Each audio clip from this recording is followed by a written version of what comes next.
سکتا ہے صرف وہ لوگ جو مطہرین ہیں. مطہرین کے معنی وہ جس نے کوئی بھی گناہ نہیں کیا, وہ بالکل پاک ہے, صرف جسم سے نہیں سارے طریقے سے. اس کے معنی ہے کہ فرشتے. اور اگر آپ پڑھیں گے طبری کے تفسیر کے اندر, وہ کہتے ہیں کہ یہ قرآن مجید کا جو ذکر ہو رہا ہے اس قرآن کا جو 7ویں آسمان پہ ہے لوح محفوظ میں, اور انہیں کوئی نہیں ہاتھ لگا سکے گا صرف فرشتے. تو شیطان تو قریب آ ہی نہیں سکتا. اس کے معنی یہ نہیں کہ کوئی بھی انسان جو پاک نہیں ہے وہ ہاتھ نہیں لگا سکتا. ہاں, پاک ہونا اور وضو میں ہونا اچھی بات ہے, لیکن اس آیت سے یہ نہیں ثابت ہوتا ہے کہ فرض ہے. اور کچھ لوگ کہتے ہیں ہم قرآن مجید کا صرف ترجمہ دیں گے, عربی متن قرآن شریف عربی میں ساتھ ساتھ نہیں دیں گے. اگر کوئی صرف ترجمہ بھی دینا چاہتا ہے مجھے کوئی اعتراض نہیں, لیکن میں خصوصاً جب میں دیتا ہوں کوئی غیر مسلمان کو قرآن, ترجمے کے ساتھ عربی متن عربی قرآن بھی دیتا ہوں, کیونکہ ترجمے میں کوئی بھی غلطی اگر ہو, اور ترجمے تو انسان کرتے ہیں, غلطی تو کہاں نہ کہاں کریں گے ہی. اگر کوئی ترجمے میں غلطی ہوں گی تو وہ اللہ سبحانہ و تعالیٰ کی طرف سے نہیں ہے, وہ انسان کی طرف سے ہے. اسی لیے میں خود ترجمے کے ساتھ عربی بھی دینا پسند کرتا ہوں, کیونکہ مثال کے طور پہ اکثر آپ اگر پڑھیں گے سورہ لقمان کی آخری آیت, سورہ لقمان سورہ نمبر 31 آیت نمبر 34 میں ذکر کرتا ہے اللہ تعالیٰ کہ اللہ کے علاوہ کوئی بھی نہیں جانتا کہ ماں کے پیٹ کے اندر جو بچہ ہے وہ کیسا ہوگا. اگر آپ اردو ترجمہ پڑھیں گے, اکثر اردو ترجمے میں لکھا ہوا ہے کہ کوئی بھی نہیں جانتا کہ ماں کے پیٹ کے اندر جو بچے کا جنس ہے وہ لڑکا ہے کہ لڑکی ہے, کوئی نہیں جانتا, صرف اللہ تعالیٰ جانتے ہیں. اور اگر کوئی غیر مسلمان پڑھیں گا کیا قرآن شریف میں اللہ تعالیٰ فرماتے ہیں کہ اللہ کے علاوہ کوئی بھی نہیں جانتا ماں کے پیٹ کے اندر لڑکا ہے کہ لڑکی ہے, اور اگر وہ ذرا بھی سائنس کے بارے میں جانتا ہے وہ کہیں گا یہ غلط ہے, کیونکہ آج سائنس ایڈوانس ہو چکی ہے. الٹراسونوگرافی ایمنیوسینٹس کے ذریعے آسانی سے ہمیں پتہ چل سکتا ہے کہ ماں کے پیٹ کے اندر لڑکا ہے لڑکی ہے. اگر آپ عربی پڑھیں گے اس کے اندر لفظ جنس ہے ہی نہیں, اس میں صرف یہ لکھا ہوا ہے کہ کوئی بھی نہیں جانتا, صرف کوئی بھی نہیں جانتا ماں کے پیٹ کے اندر بچہ کیسا ہوگا, صرف اللہ تعالیٰ کے علاوہ.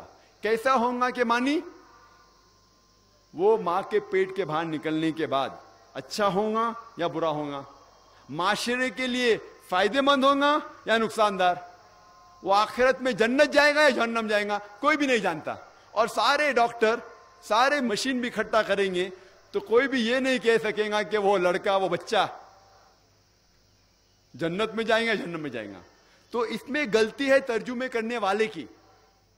تو اسی لیے میں خصوصاً چاہتا ہوں کہ جب بھی ترجمہ دے غیر مسلمان کو تو عربی کے ساتھ دے, تو ہم کہہ سکتے ہیں کہ عربی کے اندر یہ غلطی نہیں ہے, یہ ترجمہ کرنے والے کی غلطی ہے. اور جو لوگ کہتے ہیں کہ اگر آپ عربی قرآن غیر مسلمان کو دیں گے اور آپ کو سزا ملیں گی, تو میں کہتا ہوں کوئی حرج نہیں. اگر اللہ تعالیٰ مجھے ذمہ دار ٹھہرائیں گے عربی قرآن کوئی غیر مسلمان کو دینے کے لیے, تو میں میرے آخری رسول محمد صلی اللہ علیہ وسلم کے ساتھ ہوں گا. کیونکہ محمد صلی اللہ علیہ وسلم کی سیرت سے ہمیں یہ معلوم ہوتا ہے کہ محمد صلی اللہ علیہ وسلم نے غیر مسلمان بادشاہوں کو خط لکھوائے, صحابہ سے کہا کہ خط لکھو, اور اس خط میں قرآن کے آیت بھی لکھوائے. کئی بادشاہوں کو لکھا, یمن کے بادشاہ, مصر کے بادشاہ, ایمپر ہرکولس, کئی بادشاہوں کو لکھا کہ آپ اسلام قبول کرو. اور اس خط کے اندر صحاباؤں کے ذریعے قرآن کی آیت بھی لکھی, اور کئی بادشاہوں نے الحمدللہ اسلام قبول کیا. کئی بادشاہوں نے خط کو پھاڑ دیا اور پیر کے نیچے مسئلہ. ایسا ایک خط موجود ہے کوپٹا کی میوزیم میں, جس کے اندر اللہ کے رسول سورہ عمران سورہ نمبر 3 آیت نمبر 64 لکھواتے ہیں, جس میں ذکر ہے کل یا اہل کتاب, کہو اہل کتاب سے, تعالوا الی کلمۃ سواء بین و بینکم, آؤ اس بات کی طرف جو آپ اور ہم میں یکساں ہے. سب سے پہلی بات ہے اللہ نعبد الا اللہ، کہ اللہ سبحانہ و تعالیٰ ایک ہے.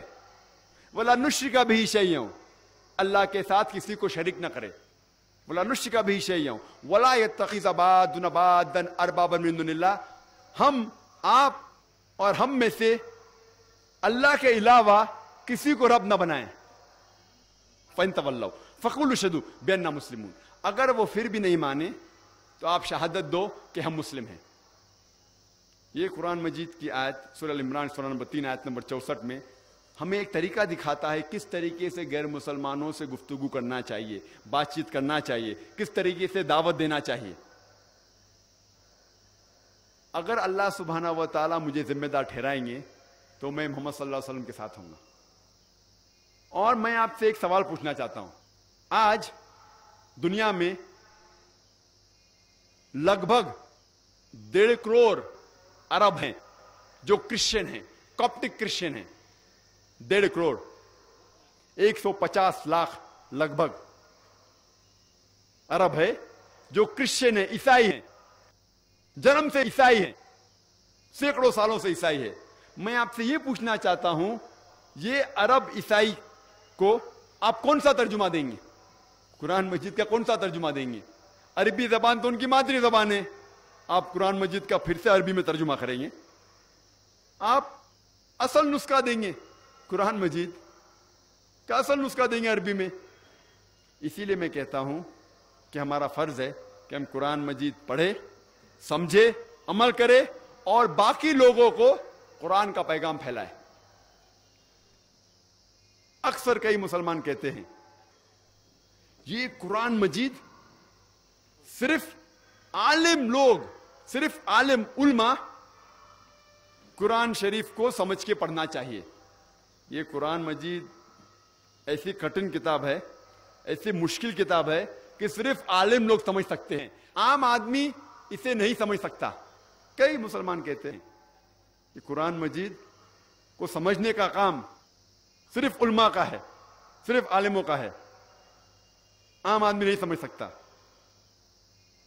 میں نے تقریر ایک قرآن مجید کی آیت سے کی جو کم از کم ایک ہی سورے میں اللہ سبحانہ و تعالی 4 دفعہ دہراتے ہیں. اللہ تعالیٰ فرماتے سورہ قمر میں سورہ نمبر 54،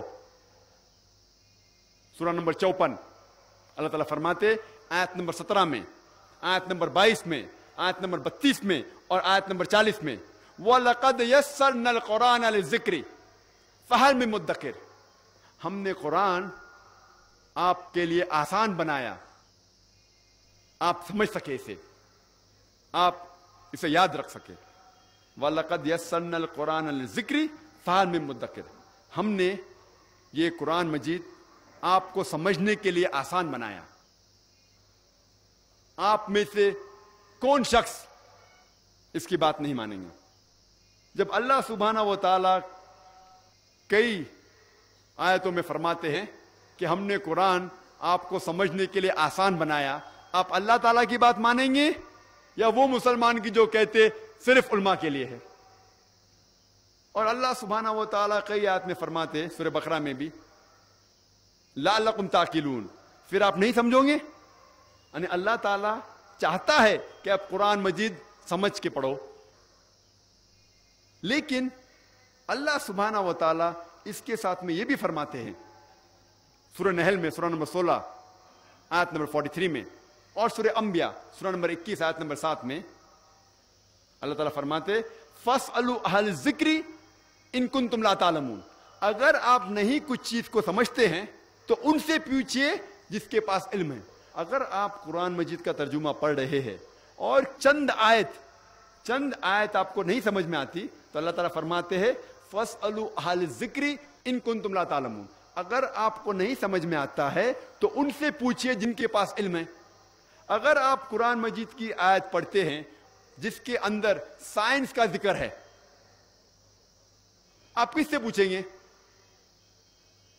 آپ اگر قرآن مجید کی آیت پڑھتے ہیں جس میں ذکر ہے سائنس کے بارے میں، آپ کس سے پوچھیں گے؟ حجام سے پوچھیں گے؟ موچی سے پوچھیں گے؟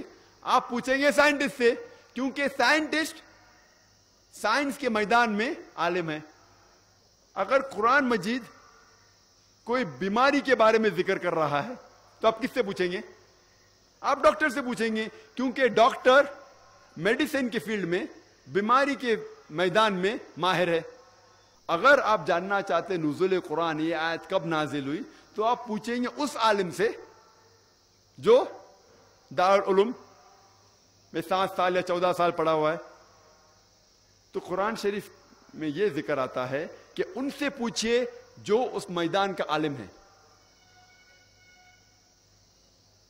اگر آپ قرآن شریف پڑھتے ہیں, آپ کچھ سمجھ میں نہیں آتا ہے, تو ان سے پوچھئے جس کے پاس اس کے بارے میں علم ہے. میں آپ کو ایک مثال دینا چاہتا ہوں. کچھ 20 سال پہلے کچھ عرب تھے جو قرآن مجید میں جتنی بھی آیت ہے جو ایمبریولوجی کے بارے میں ذکر کر رہی ہے. ایمبریولوجی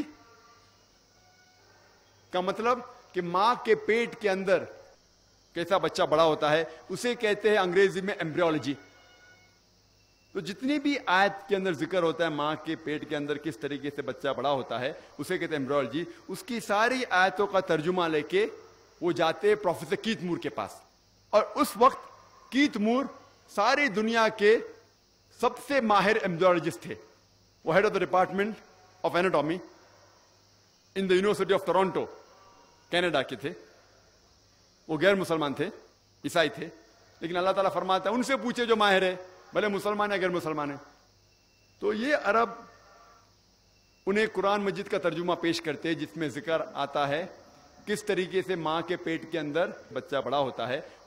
اور جب وہ ترجمہ پڑھتے ہیں کئی آیتوں کا, پروفیسر کیت مور کہتے ہیں کہ اکثر جتنی بھی آیت قرآن مجید میں ہیں وہ ابھی ماڈرن ایمبریولوجی سے بالکل ملتی جلتی ہے, لیکن چند آیتیں ہیں جس کے بارے میں نہیں کہہ سکتا ہوں کہ صحیح ہے.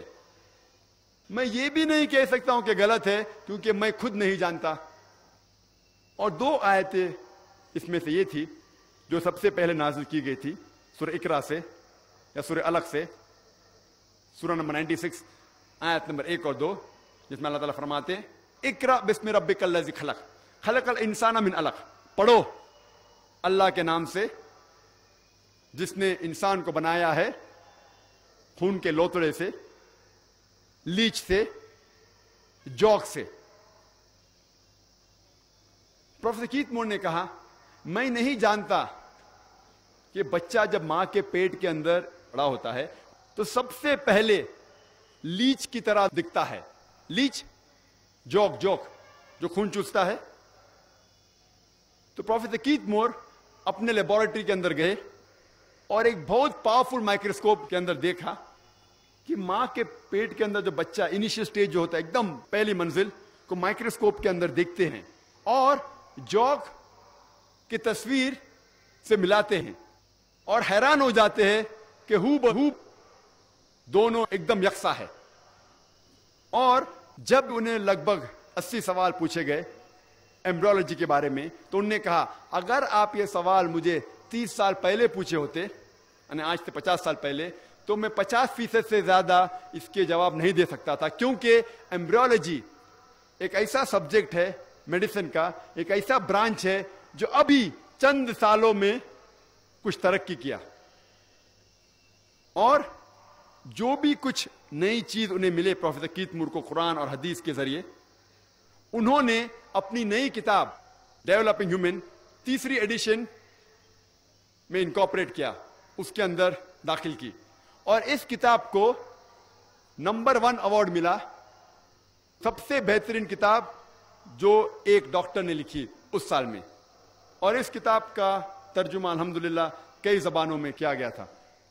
اور پروفیسر کیت مور نے کہا مجھے کوئی اعتراض نہیں یہ ماننے کے لیے کہ قرآن مجید خدا کی کتاب ہے, اور مجھے کوئی اعتراض نہیں یہ ماننے کو کہ محمد صلی اللہ علیہ وسلم اس خدا کے آخری پیغمبر ہے. اس مثال سے ہمیں یہ معلوم ہوتا ہے کہ جب بھی آپ کو نہیں پتا ان سے پوچھئے جو اس فیلڈ, اس میدان کا ماہر ہے. جب بھی آپ کوئی مشینری خریدتے ہیں تو اس کے ساتھ آتا ہے انسٹرکشن مینیول، کس طریقے سے مشین کو استعمال کرنا چاہیے. جب ہم ٹیپ ریکارڈر خریدتے، ہم ویڈیو کیسٹ ریکارڈر خریدتے ہیں، ہم کمپیوٹر خریدتے، اس کے ساتھ آتا ہے انسٹرکشن مینیول، کس طریقے سے مشین کو استعمال کیا جانا چاہیے.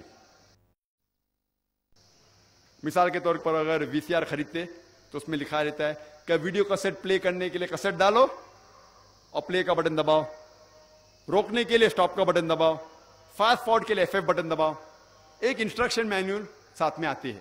اگر آپ مجھے اجازت دیں گے کہ انسان کو مشین کہنے کے لیے ہمیں یہ ماننا پڑے گا کہ سب سے کٹھن، سب سے مشکل مشین انسان ہے، سب سے پیچیدہ مشین انسان ہے.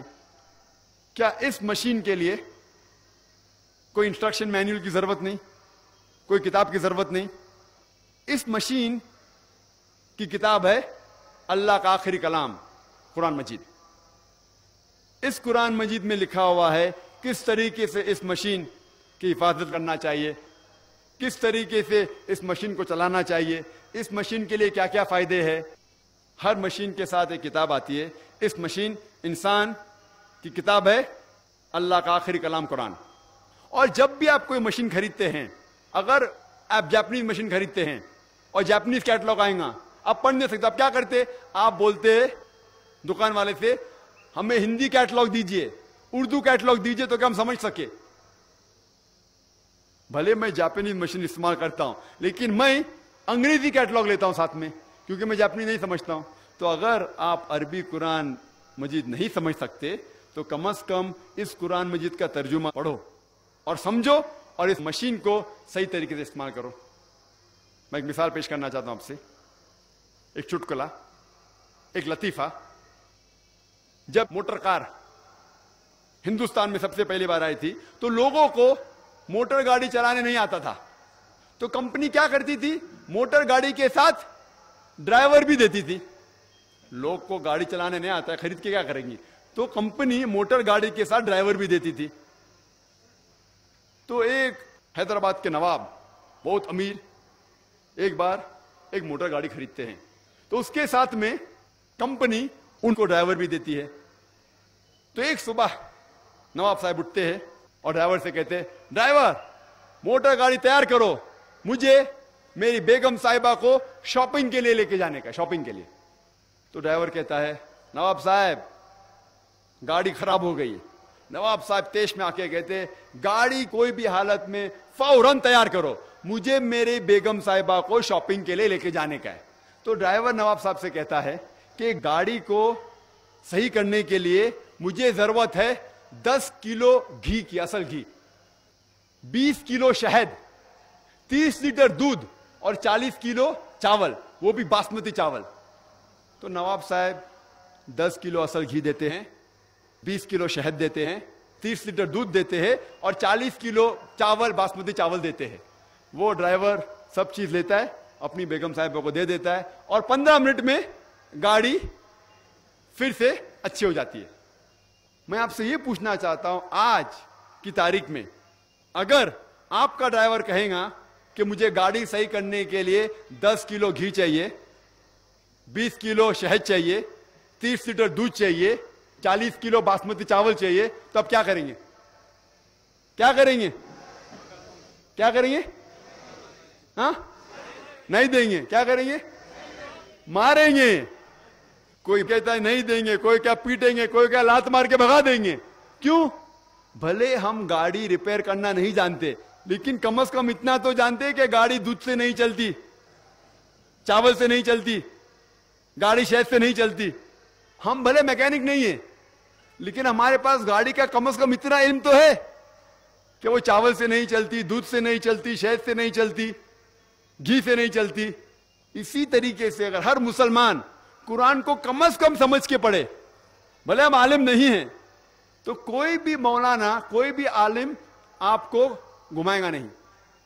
آج کے ماحول میں آپ دیکھتے مسلمان فرقوں میں بٹے ہوئے، یہ عالم وہ کہتا ہے، یہ عالم یہ کہتا ہے، یہ عالم وہ کہتا ہے، یہ مولانا یہ کہتا ہے.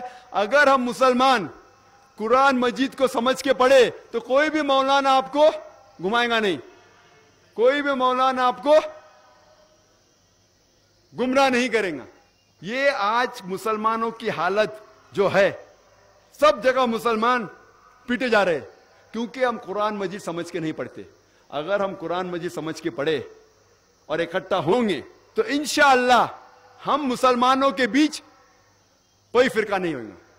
اللہ تعالیٰ فرماتے سورہ عمران میں سورہ نمبر 3 آیت نمبر 103 میں وَاعْتَصِمُوا بِحَبْلِ اللَّهِ جَمِيعًا وَلَا تَفَرَّقُوا، آپ اللہ کی رسی کو مضبوطی سے پکڑیے اور آپس میں فرقے مت بنائیے. اللہ کی رسی کیا ہے؟ قرآن مجید. اللہ کی رسی ہے قرآن مجید اور محمد صلی اللہ علیہ وسلم کی صحیح حدیث. اگر ہم قرآن مجید اور صحیح حدیث کو مضبوطی سے پکڑیں گے اور آپس میں فرقے نہیں بنائیں گے، انشاءاللہ